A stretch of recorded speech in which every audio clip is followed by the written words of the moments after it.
আছেন? আবারও চলে আসলাম আরেকটা নতুন ভিডিও নিয়ে। আজকে আমি লতি দিয়ে ইলিশ মাছের মাথা দিয়ে রান্না করব। তো ইলিশ মাছটা আমি সিদ্ধ করে কাটা বেছে নিয়েছি, সেটা আপনাদের সাথে শেয়ার করে নিই। এখন লতি রান্না করব, সেটা আপনারা দেখতে থাকুন, স্কিপ না করে পুরো ভিডিওর সাথে থাকুন আমি কিভাবে রান্নাটা করি। তো রান্নাটা বসায় দিচ্ছি, সাথে থাকুন। প্রথমে দিয়ে দিব তেল, তারপর দিয়ে দিচ্ছি পেঁয়াজ, কাঁচামরিচ,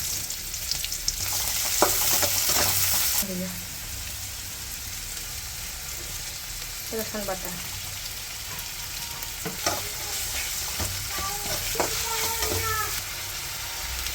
দিয়ে দিব লবণ,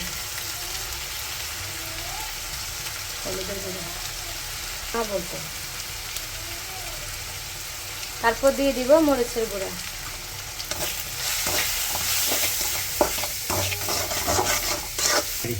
তারপর দিয়ে দিব 2-3টা টমেটো, এটা ব্লেন্ডারে করে নিয়েছিলাম।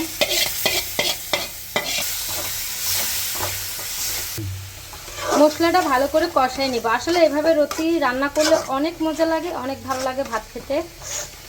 আপনারাও বাসায় এভাবে লতি রান্না করে দেখবেন, অনেক ভালো লাগবে। মশলাটা একটু কষানো হয়ে আসলে তারপর দিয়ে দিব রাখা ইলিশ মাছের মাথাটা। তারপর আবার ভালো করে কষানোর জন্য একটু পানি দিয়ে দিব।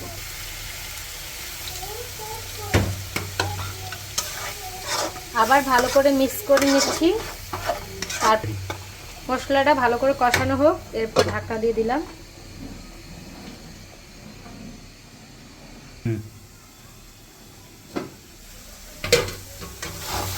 মশলাটা কষানো হয়ে গেছে, এখন লতি দিয়ে দিব।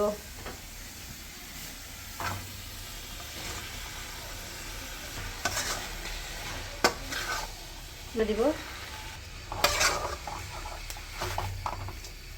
পানি দেওয়া লাগবে। এভাবে সব কিছু মিক্স করে কিছুক্ষণের জন্য আবার ঢাকনা দিয়ে দিবেন। লতিটা একটু কষায় নিয়েছি, এখন একটু পরিমাণ মতো পানি দিয়ে দিব।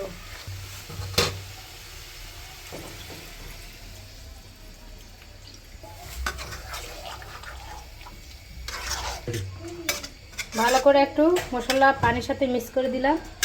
এরপর আবার হওয়ার জন্য ঢাকনাটা দিয়ে দিচ্ছি। আপনাদের সাথে একটা টিপস ইউজ করতেছি।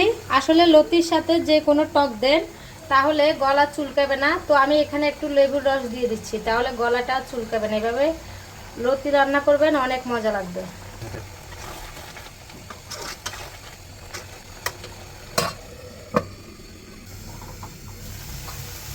তো আমার লতি রান্নাটা হয়ে গেছে, এরকম শুকনো শুকনো নামিয়ে ফেলবো। এখন লতি রান্নাটা হয়ে গেছে একবারে কমপ্লিট। তো রান্নাটা কেমন হয়েছে অবশ্যই জানিয়ে যাবেন, আর এভাবে লতি রান্না করে খাবেন, অনেক ভালো লাগবে। সবাই ভালো থাকেন, সুস্থ থাকেন, আল্লাহ হাফেজ।